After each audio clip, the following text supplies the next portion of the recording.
Just Hoop Talk, another edition of Just Hoop Talk in the books. We're going to be talking today about the Malice and the Palace, man. Detroit and Indiana, dude. This was one of those days, man. You never will forget, right? No, man. I remember exactly where I was watching. Who was there with me? I was at the house with my dad and my brother, and we was casually watching the basketball game, not really thinking expecting anything at all. I was a little young. We were both a little younger. I didn't really understand the context and everything that led up to that event. Yeah, we were in high school. I think we had just finished high school. It was like 2004, 2005. Yeah, yeah. And I was like heavy into hoop. I had like just moved Yep. out of my parents' Exactly. house. Yep. Like, you know what I mean? And really was just like dialed in with hoop at that time, like obsessively watched the league pass. That was when you could spend money. And like Right. when I moved out the house, I was like, cool, it's go time, right? Yep. And so I was like over obsessive that year. The Lakers, obviously, it's my squad, were one of the better teams at the time. So I was really dialed in, man. And once the Detroit Indy kind of rivalry started popping off, I was actually watching that game at work. Oh, damn. I was at work watching the game, and so I was a server at a restaurant back in the day, and it was on like the big. We had one of those big screen TVs, Yeah. but it was like not like the flat screen. Obviously, this is back in like '03, '04. Yeah. So it was like the big screen, like a big 70, 80 inch, but like the ones with the big back in it too. Right. It was like set on the floor and stuff. Yeah. They couldn't hang those up, bro. They couldn't hang those joints up. Yeah, it was the big screen TV at a bar. So Yeah. so you can already imagine what that looked like. And this was like it had to have been 2004. And so I was serving tables, and I was actually in the bar when it all started. So we were in the bar, and I was talking with the guests. I remember it like it was yesterday. Yep. And you just see the TV, and you see kind of like something going on between Ben Wallace. He's sitting there, and him and Artest are like going at it under the hoop. Yep. And then you see Artest kind of go out, right? And so that was when he went to the sidelines. Like, what's going on? What's going on, right? And so me and my buddy were actually sitting there watching the whole thing unfold. Had tables waiting on us and everything. Yeah. And then you see the water bottle go. And you're like, what is going on? You see Artest just run up in the stands. Yeah. Steven Jackson follows him. The fans are on the court. Jermaine O'Neal hits the guy one shot on the court. And then Ben Wallace is going crazy. Like, I don't think they even finished the game. But that whole process took like 15 minutes. Yeah. Like, I think you're able to see like the Mouse and the Palace, like the highlights of it. But that whole process was like a 15, 20-minute process. And it was like the end of the game too. Yeah. So it was wild. Like I said, I can remember it vividly. I was standing in the bar for like 15 minutes. I had people waiting on me for drinks and food. Right. And at the time, but it was one of those things, like I think you just knew it was going to be a moment in history. Like, what's going to happen next? We had never seen anything, and thankfully haven't since, but we had never seen anything like that, man. It was truly one of those things I will never forget in life. Yeah. Yeah, it was unreal. Like, I just got done watching the documentary yesterday, and it really kind of put things into context for me that I didn't really truly understand. Because I was following hoop, but it wasn't like it is now. You didn't have all the information that you have now about players and about teams and situations. And I didn't know the backstory. I didn't know Ron Artest and Jermaine O'Neal didn't get along initially. I had no idea about that. So they were initially beefing, and Ron Artest was like doing some like almost like Dennis Rodman things within the team, and was kind of creating issues within the team. He left the team at one point for a family issue, and then showed up at the Source Award at one time. So there's this tension already within the team, and Detroit had just beat them in the Eastern Conference Finals the year before, so that was their rival. But they came back the next year, reloaded, brought in Steven Jackson, who's already an interesting character in himself. So now they got two guys who are fiery guys, Artest, Jermaine O'Neal. They insert Steven Jackson into that situation. And then they go to Detroit, who's their rivals, and they blow them out. So I didn't realize that either. The Pacers were blowing the Pistons out, and Ben Wallace's brother had just died that week. His brother had just passed away, So Ben Wallace is on edge. So all this is just kind of coming together like in this wild like scenario, and like it all just kind of spilled over, bro. Like it was just a matter of time with this Man. team and that team, and it's wild to see how it all just kind of set itself up and then just popped off so quick. Bro, it's crazy. And, you know, like you said, you mentioned even in the blog, because it was kind of chippy game, and that already was like a rivalry. That Pacers, Detroit, you know, those teams were rivals. And I remember it being like kind of a chippy game. And then like as you get blown out sometimes, you know, egos start to get in, you know, get into the mix. And Artest was already known as that guy. He was the guy that would, you know, kind of pick stuff and you don't want to test me. And Ben Wallace was trying to identify, you know, that was becoming his identity as well.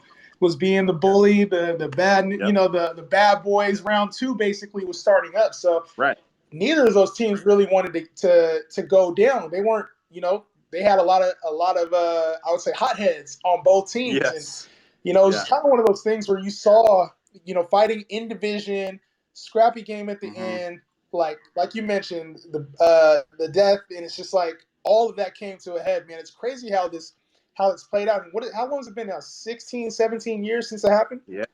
Yeah, like 16 or 17. It's pretty incredible, man. It was interesting to see, like, because I didn't know a lot of this too in the documentary. They broke it down and they charged a lot of the fans, so they had footage from all over the arena. And no, the media doesn't really talk about this part of it. They talk about the players and how crazy they were and what they did. They really didn't talk about how the fans were like initially essentially started it, right? Like the fans started it, and I didn't know this, but they ended up going through the tapes, finding the original guy who threw the water bottle. They found him, identified him. They found the fan who threw a chair. They got the guy who got on the court. Like they got all these people. And I had no idea that they ended up doing this, but those people got charged. They got, you know, they didn't do time in jail, but they were responsible as well too. People don't really talk about that. They usually talk about Ron Artest, Steven Jackson, and Jermaine O'Neal, you know. But like the fans were wild, absolutely wild, man. It's, you know, I think it was just one of those, you know, especially because the Pacers were on the road too. And at that time, because we hadn't really seen anything like that, fans were a little bit more aggressive back then, you know, with the name calling and everything, just kind of taking part, a little more willing to throw things at players. And obviously since then things have changed. But one of the things that, you know, I want to talk about, and I want to shout out to Justin from Halftime Hoops, man. He dropped a line, felt sorry for Jermaine O'Neal. Oh, my goodness, That altered the course of a lot of careers, man. Ron Artest was banned for a year. Heavy suspensions for Steven Jackson, Jermaine O'Neal, and then even some of the other players, too, had pretty lengthy suspensions. But that changed a lot of careers, man. And I get, you know, Ron Artest ended up you know, changing his name, Meta World Peace, and changing his legacy. But that was tough, man. It's tough to see, especially with the player, you know, because it wasn't just a one-way affair. It was, you know, obviously a two-sided thing. And I think one of the craziest parts is, you know, Ron Artest always talks about how it changed him, but that he developed a friendship with the guy who he hit. You know, I thought that was one of the wildest things, and that guy, you know, like just it's funny how one incident like that can just create such a dynamic and change the lives of so many. Yeah, I definitely walked away from the documentary feeling really bad for Jermaine O'Neal because that kind of defines his career, you know. And he was a really good big man. Like he was a versatile big man, had almost like similar to today's type of bigs. Like he could shoot the ball, handle it a little bit, finish around the rim, was really physical, was a good defender. Those were really good Indiana Pacers team. That team had a really good chance to get to the finals. And that happens, and that pretty much defines Jermaine O'Neal's career at this point. You know, like I don't really remember what he did after that. Honestly, like I don't know. I remember Ron Artest went to the finals. You know. Yeah. But I don't really. I know Steven Jackson ended up with the Warriors at some point. But I mean, I can't really tell you exactly what Jermaine O'Neal did after that. Unfortunately, like. That's such a huge part of his career, and it sucks because he was such a good player, man. But that's usually when you talk about Jermaine O'Neal. Yeah. That's what get brought up. Yeah, Jermaine O'Neal, I mean, he was one of those guys. He was one of the forefronts of it. He was probably outside of Ben Wallace or Ron Artest, the biggest personality involved in that. Yeah. I remember like Jamal Tinsley was involved in there too. And, it was unfortunate, but it also changed how the games are played now too. And we're seeing a lot of that. Some of the things that probably have been prevented by that, especially when you look at like the incident with Russell Westbrook, the name calling when he goes to different cities. We're looking at Kyrie this year when he went to Boston and had some things thrown at him. So that kind of changed the whole dynamic of how the player-fan relationship is. I think even the seating is a little bit pushed back now. Like, it's just wild how that one specific scenario has really changed a lot. I remember watching the 30 for 30 on it and just being kind of like amazed with everything that happened and just the little intricacies of it all, bro. It's just, I don't know. I hope we never see anything like that again. One of the biggest things that came out of it, and it ended up, I think, at the time I was not for it, but I think in the end it's more of a positive now, is the dress code. Yeah. The dress code came out of like right after the incident because they were really trying to revamp the image of the players, right? And at first, when I heard about the dress code, I was like, "That's trash, man! Like that's whack." But it really forced players to change the way that they dress to games, and now players are like fashion icons, Right. And it really kind of sparked that because dudes are wearing suits, and they were like, these suits kind of suck, and so they started like tweaking what was acceptable within the dress code. They were wearing like the slim suits, the suits with the shorts and stuff, you know what I mean? And it kind of sparked this like fashion thing, and now the players pull up to the game and they're like making fashion statements and stuff. So it's kind of interesting. Indirectly, it kind of sparked that. Yeah, well, I mean, it was a lot. It was the they were wearing jerseys and jewelry and braided up, and it was just a different white tees. Yeah, it was a different era. It was bringing a lot of the hip hop fashion, which I've obviously Allen Iverson kind of brought that, but it started spilling over into almost like a bad boy image on the court. Right. And I guess the NBA had to clear that up, man. And it seems like it's worked. The players you could tell there's a sense of professionalism that's been brought to the court as opposed to like a fashion show. Right. Which is how it should be. Unless we're talking about Russ, Russ kind of brings the fashion show dynamic. But I think when it all boils down, man, it's one of those instances when we look back, it changed the course of the league for the better. It was one of those instances that had to happen. I think it changed the course of Ron Artest's life for the better because he was at a point where he was scuffling up with a lot of people. Yep. That Detroit team ended up, I want to say that was the year they won a championship too. They won the year before. It was the year before? They lost that year. To the Spurs, right? Spurs, exactly. Yeah, so they were kind of establishing themselves, and it's, I don't know, man. I look at that incident, and I'm like, thank God there's nothing else like that. We don't want any more 30 for 30 documentaries on that. Yeah. In some other news, man, let's talk a little bit about the Summer League before we get off, man. You had a chance to catch some of these games. We saw Cade Cunningham and Jalen Green going at it, man, talking about bringing back some of the old school mentality, man. We saw Jalen Green really going at Cade Cunningham. You could tell he was feeling, being the number 2 pick. He was like, nah, I'm not having this. Yeah, something we talked about yesterday, man, and we talked about a lot. These dudes look more professional. They're the players that have the G League experience are more league ready coming into the season. I've been hearing a lot of excuses like, "Oh, Cade hasn't been, he had more time off, or he's not as sharp," and all that stuff. And it's like, it really comes down to these dudes played professional basketball for an entire season. Well, not an entire season, for a year. And the other guys didn't, and it shows. And I've seen Kuminga played really well tonight again, and everybody kept saying he's raw or whatever. Okay, he's raw, but he's playing really well, man. He's really effective. So, man, we had a chance to check out that Ignite team, man, and kind of covering them last year really gave me a lot of insight. Like, these guys are playing against NBA talent. So I think the biggest misconception of the G League is that, it's just a development league for the NBA. We're seeing NBA champions come out of here.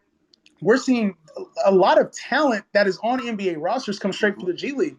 So when we had Jalen Green, playing against Kevin Porter Jr., like Kevin Porter Jr. is dropping 20 in the league. Exactly. It's not slight competition. Nope. And I think to say that, he just went up against G League competition, I would rather see that go up against professionals and the level of execution that Jalen Green, Kuminga, Isaiah Todd showed there than like the third or fourth dude on a college team who's never going to see the league. Right. Like, or you're playing against, John Hampton State University, School of Tech. Like, you know what I mean? You're dropping 30 against those guys, It doesn't matter.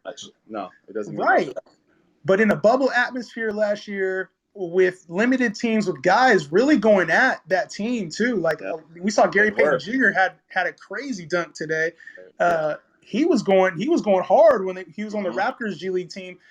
They were going hard on these guys, man. So it's been fun seeing these rookies, especially the G League guys, Kuminga, Jalen Green, really show out here in the Summer League. Yeah, I mean, I'm really excited to see the long-term effects of that and kind of how that pans out and that develops over time. Because I think if I'm looking at it from a player's perspective, to me it seems like a great option, right? Similar to like the baseball system, where you get yourself in a professional atmosphere as soon as possible. You get professional training, professional coaching, you get to play against pros, and that'll better prepare you for when your day comes and you have a leg up on the competition, guys who went to college, Right. And it's showing now, and I think it's going to continue to show. It really is. Well, especially with the NIL rules now, these guys are able to get paid a little bit more freely. Like the G League obviously is going to step up the contracts. We saw that this year.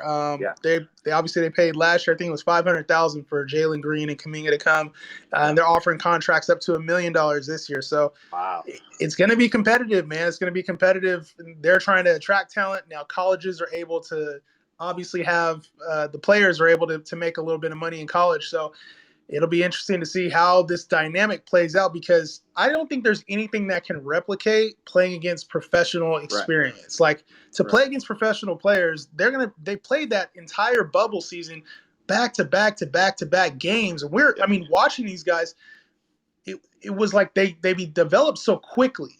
First couple games, they looked a little out of sync. Yeah, they looked. We saw Jalen Green really step up. Kuminga looked like a star. Yeah. Like you could see it, his teammates were talking about, just the level of intensity, the athleticism that he brought. And now we're seeing it on the Summer League screen, and everybody's going to say, oh, it's just Summer League. Yeah. But there's a reason we're seeing this consistently out of both of these guys, man. Both of them are dynamic talents. Yeah. The one thing I'd like to see is I'd like to see the NBA do a better job at promoting the G League. Yes. And putting the games out there and making it accessible to people. Because I think that's part of the misconception. People don't see it. They don't see the games. They don't necessarily see the highlights. They don't know what's going on, and so they don't really understand. Like they don't know who's playing in the G League. Right. They don't know like a guy like Malachi Flynn is playing in the G League, but he's also playing for the Raptors. He's playing in both worlds. There's several two-way players who are playing in both. The Kings had a couple guys who were playing in both. So you think it's just like, oh, there's just a bunch of plumbers playing, but it really is professional NBA level talent. There's so many great players in the world, man, and like the NBA, it spills over, and it should spill over into the G League. It really should. I mean, when we first started covering Stockton, we had Wenyen Gabriel, Gabe Vincent, like players who were getting meaningful minutes in games, like they were on this roster. Yep. And, who? Playoff minutes. Yeah, playoff minutes, man. So, I think the G League, we've talked about it numerous amount of times. It's going to become the next Premier League. Like it has to, because the talent there is a lot better than people are giving it credit for. Yeah. Hopefully the NBA does find a way to promote it, because I feel like we're seeing more Summer League games on TV and accessible than even G League bubble. Like the G League bubble was exciting to watch. And you had to have like ESPN Plus for the most part in order to watch it. Yeah, it wasn't easily accessible at all, and none of the games are. And it doesn't make sense that the Summer League it's the exact same thing. Like it's just a season. Well, if people enjoy the Summer League, they're gonna enjoy the G League. Yeah, man. Well, let us know. I want to hear. We had a few minutes left for Q&A. We had fan 411 wanted to come in and talk. I don't know if he still did, but if you guys have any questions Drop them in the comments either about Malice in the Palace or Summer League or the G League Ignite, the G League teams. We want to hear some questions. Here we go. Fan41 wants to drop in on us. What's going on, my man? Did he come in? It looks like he bounced. Oh, almost had him. Almost had him. But yeah, any questions you guys have for us?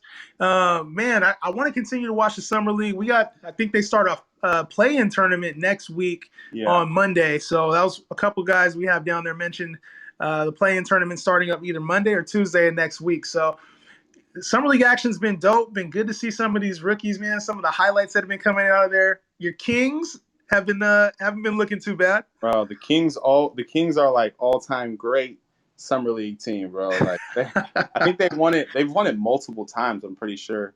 And the fans always get hype and it never really translates. But one thing I've noticed for sure that's really stood out to me is the teams are really, really, really good defensively. Like teams are really putting an emphasis on defense, and there's really a lot of low-scoring games. A lot of it is too like players are just struggling to score. They're a little rusty, but I see a lot of really good defensive intensity across the board on all teams. And I can see that's going to be an emphasis this year for a lot of teams. I can definitely see that coming. Well, one of your guys, Sacramento Kings, Davion Mitchell, is setting the tone up there. His nickname is Off Night. Off Night, yeah. Off Night, man. Setting the tone out there defensively. I can't wait to see what they do with all three of those guys. Yeah. Obviously, Mitchell, Fox, and Halliburton. It's going to be crazy to see those guys develop and how Luke Walton plays that out, man. So excited to see. If there's no questions, we're going to hop off tonight, man. This is a good conversation about Malice in the Palace. And if let us know in the comments. The new foul rules. Actually, that's a good combo. We might have to table that and make that a longer discussion. We should, honestly, yeah. That's a good point. Ninja Marvel has talked about interested in the new foul rules. And I think, we definitely have to make that a big point of topic because Trae Young, James Harden, a couple of these other guys out there are going to be struggling with the new rules. Yeah, for real, huh? That's going to be interesting. Struggling, man. Sure. So, all right, well, that does it for another episode of Just Hoop Talk. Be sure to like and subscribe. Thank you, Halftime Hoops, for hosting the show. And also follow us on YouTube and your other favorite social media platforms. Just Hoop Talk, another edition in the books. We're out. Peace out.